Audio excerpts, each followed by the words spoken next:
উন্নয়ন পরিকল্পনায় পরিবেশ রক্ষার বিষয়টি খেয়াল রাখতে সংশ্লিষ্টদের প্রতি নির্দেশ দিয়েছেন প্রধানমন্ত্রী শেখ হাসিনা। তিনি বলেন, যত গাছ কাটা হবে লাগাতে হবে তার চেয়ে বেশি।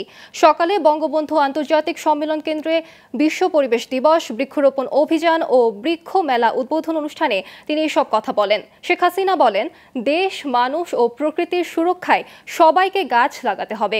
আর প্লাস্টিক ব্যাগের ব্যবহার কমাতে বিকল্প হিসেবে বাজারে আনা হচ্ছে পাটের তৈরি সোনালী ব্যাগ। শাহরিয়ার বাঁধনের প্রতিবেদন, জানাচ্ছেন আনসাম খালেক।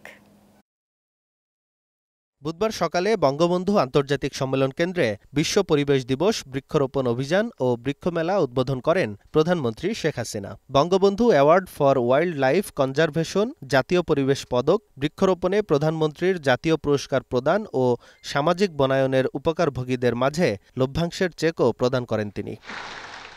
এরপর বক্তব্য দিতে গিয়ে প্রধানমন্ত্রী অভিযোগ করেন, ২০১৩ সালে সরকার উৎখাতের আন্দোলনের নামে বিএনপি জামায়াত কয়েক হাজার গাছ নষ্ট করেছে।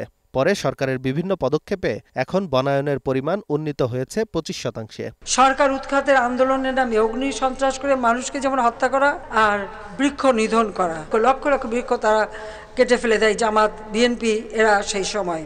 অর্থাৎ আমরা যেখানে গাছ লাগিয়ে গেছি সেগুলি তারা ধ্বংস করেছে। এটাই হচ্ছে দুর্ভাগ্যের বিষয়। এ সময় শেখ হাসিনা বলেন, যে কোনো উন্নয়ন প্রকল্পের পরিকল্পনার সময় পরিবেশের সুরক্ষার বিষয়টির ওপর গুরুত্ব দিতে হবে। যে কোনো পরিকল্পনা আমরা যখন নেই, উন্নয়ন পরিকল্পনা, সেই পরিকল্পনায় অবশ্যই আমাদের পরিবেশ রক্ষার বিষয়টা, এবং যদি কোথাও আমাদের জায়গার জন্য গাছ কাটতে হয় তো যত গাছ কাটবে তার থেকে ৩ গুণ বেশি গাছ তারা লাগাবে, এই শর্তটা কিন্তু আমরা জুড়ে দিই। পরিবেশের ওপর প্লাস্টিক ব্যাগের ক্ষতিকর প্রভাবের বিভিন্ন বর্ণনা দিয়ে বঙ্গবন্ধু কন্যা বলেন, ভবিষ্যতে পাটের তৈরি ব্যাগের ব্যবহার বাড়ানোর উদ্যোগ নেওয়া হয়েছে। আমরা চাই যে এই বিপর্যয়, প্রাকৃতিক বিপর্যয় থেকে আমাদের দেশকে রক্ষা করতে, দেশের মানুষকে রক্ষা করতে এবং সেই সাথে সাথে আমাদের খাদ্য নিরাপত্তা নিশ্চিত করতে।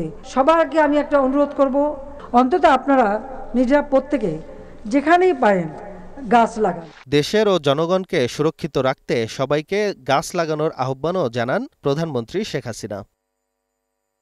সবশেষে বৃক্ষমেলার বিভিন্ন স্টল ঘুরে দেখেন প্রধানমন্ত্রী। Anjam Khalek, global television, Dhaka.